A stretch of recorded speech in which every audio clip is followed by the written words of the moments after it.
बहुत समय पहले की बात है। एक गांव में दो बिल्लियां रहती थी। दोनों बहुत ही अच्छी दोस्त थी और दोनों आपस में बहुत प्यार से रहती थी। दोनों की दोस्ती का सभी लोग उदाहरण देते थे। वो दोनों बहुत दुष्ट थी। उन्हें जो कुछ भी मिलता था उसे आपस में मिल बांट कर खाया करती थी। एक दिन दोनों दोपहर के वक्त खेल रही थी कि खेलते खेलते दानों को जोर की भूख लगी। वो भोजन की तलाश में निकल पड़ी। कुछ दूर जाने पर एक बिल्ली को एक स्वादिष्ट रोटी नजर आई। उसने झट से उस रोटी को उठा लिया और जैसे ही उसे खाने लगी तो दूसरी बिल्ली ने कहा, अरे यह क्या, तुम अकेले ही रोटी खाने लगी? मुझे भूल गई क्या?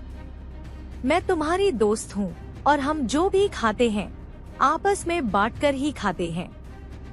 पहली बिल्ली ने रोटी के दो टुकड़े किए और दूसरी बिल्ली की ओर एक टुकड़ा बढ़ा दिया। यह देख दूसरी बिल्ली फिर बोली, यह क्या, तुमने मुझे छोटा टुकड़ा दिया, यह तो गलत है। बस इसी बात पर दोनों में झगड़ा शुरू हो गया और झगड़ा इतना बढ़ गया कि सारे जानवर इकट्ठा हो गए। इतने में ही एक बंदर आया। दोनों को झगड़ते देख वो बोला, अरे बिल्ली रानी, क्यों झगड़ा कर रही हो? दोनों ने अपनी दुविधा बंदर को बताई तो बंदर ने कहा, बस इतनी सी बात, मैं तुम्हारी मदद कर सकता हूँ। मेरे पास एक तराजू है, उसमें मैं ये दोनों टुकड़े रखकर पता कर सकता हूँ कि कौन सा टुकड़ा बड़ा है और कौन सा छोटा। फिर हम दोनों टुकड़ों को बराबर कर लेंगे। बोलो मंजूर? दोनों बिल्लियों को बंदर की बात जंच गई। वो तैयार हो गई। बंदर पेड़ पर चढ़ा और तराजू ले आया। उसने दोनों टुकड़े एक एक पलड़े में रख दिए।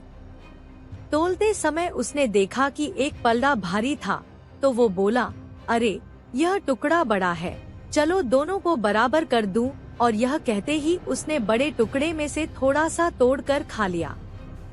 इस तरह से हर बार जो पलड़ा भारी हुआ उस वाली तरफ से उसने थोड़ी सी रोटी तोड़कर अपने मुंह में डालनी शुरू कर दी। दोनों बिल्लियां अब घबरा गईं। वो फिर भी चुपचाप बंदर के फैसले का इंतजार करती रहीं। लेकिन जब दोनों ने देखा कि दोनों टुकड़े बहुत छोटे छोटे रह गए तो वे बंदर से बोली, आप चिंता ना करो, अब हम लोग अपने आप रोटी का बंटवारा कर लेंगे। इस बात पर बंदर बोला, जैसा आप दोनों को ठीक लगे, लेकिन मुझे भी अपनी मेहनत की मजदूरी तो मिलनी ही चाहिए ना। इतना कहकर बंदर ने रोटी के बचे हुए दोनों टुकड़े भी अपने मुंह में डाल लिए और बेचारी बिल्लियों को वहां से खाली हाथ ही लौटना पड़ा।